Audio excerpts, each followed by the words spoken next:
Crime reporters TV ન્યૂઝમાં આપનું સ્વાગત છે। સુરતથી હોળી પર્વ નિમિત્તે વતન જતા શ્રમિકો માટે રાજ્ય પરિવહન નિગમની વિશેષ વ્યવસ્થા કરાઈ। સુરત શહેરમાંથી હોળી અને ધૂળેટીના પર્વ નિમિત્તે પોતાના વતન જતા નાગરિકોની સુવિધા માટે રાજ્ય માર્ગ વાહન વ્યવહાર નિગમ દ્વારા 550 જેટલી અતિરિક્ત બસો દોડાવવાનો મહત્વપૂર્ણ નિર્ણય લેવામાં આવ્યો છે। આગામી 27મી ફેબ્રુઆરીથી 2 માર્ચ સુધીના સમયગાળા દરમિયાન દરરોજ સવારે 4 વાગ્યાથી રાત્રિના 10 વાગ્યા સુધી આ વિશેષ વાહન વ્યવહાર સેવા કાર્યરત રહેશે। ખાસ કરી તહેવારોમાં મુસાફરોની ભારે ભીડને ધ્યાનમાં રાખી તંત્ર દ્વારા આ આગોતરું આયોજન કરવામાં આવ્યું છે, જેથી લોકોને કોઈપણ પ્રકારની હાલાકીનો સામનો ન કરવો પડે। આ વિશેષ વ્યવસ્થા મુખ્યત્વે સુરતમાં રોજગારી મેળવતા અને દાહોદ તેમજ પંચમહાલ તરફ જતા શ્રમજીવી વર્ગ માટે અત્યંત આશીર્વાદરૂપ સાબિત થશે। વહીવટીતંત્રના પ્રાથમિક અંદાજ મુજબ આ તહેવારોના દિવસોમાં આશરે 30,000 જેટલા મુસાફરો પોતાના વતન તરફ પ્રયાણ કરશે। નાગરિકોની સુવિધામાં વધુ વધારો કરવા માટે નિગમ દ્વારા સામૂહિક આરક્ષણની પણ વિશેષ સવલત ઊભી કરવામાં આવી છે, જે અંતર્ગત એક સાથે વધુ લોકો આરક્ષણ કરાવે તો તેમની વસાહત કે રહેણાંક વિસ્તારથી જ સીધી બસની સગવડ પૂરી પાડવામાં આવશે। હાલમાં સુરતના મધ્યસ્થ બસ સ્થાનક ઉપરાંત અડાજણ ને ઉધના સહિતના તમામ મુખ્ય બસ મથકો પરથી આ મુસાફરી માટેનું પૂર્વ આરક્ષણ શરૂ કરી દેવામાં આવ્યું છે। રાજ્ય પરિવહન વિભાગ દ્વારા આ તહેવારની વિશેષ વ્યવસ્થા થકી મુસાફરોને સલામત અને આરામદાયક યાત્રા પૂરી પાડવાની સાથે ₹1 કરોડની આવક મેળવવાનો લક્ષ્યાંક નિર્ધારિત કરવામાં આવ્યો છે।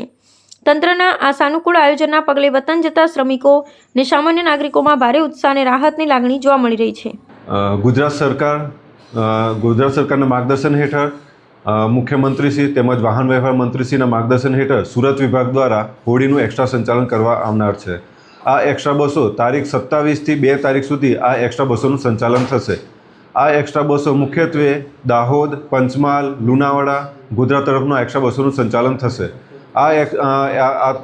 જે એક્સ્ટ્રા બસો છે તે મેઇન સુરતના મેઇન બસ સ્ટેશન CBSની સામે જે સિટી બસ સ્ટેશન છે ત્યાંથી આ બસો ઉપડશે।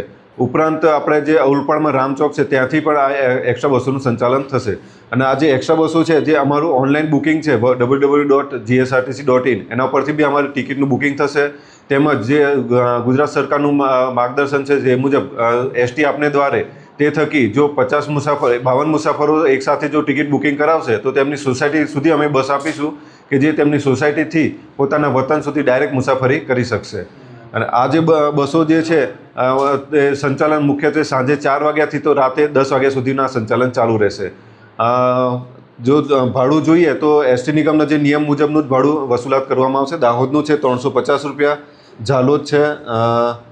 ઝાલોદના ₹355, ગોધરા ₹305, લુણાવાડા ₹330, છોટાઉદેપુર ₹315 જે નિયત કરેલું જે ભાડું છે એ મુજબનું ભાડું વસૂલવામાં આવશે।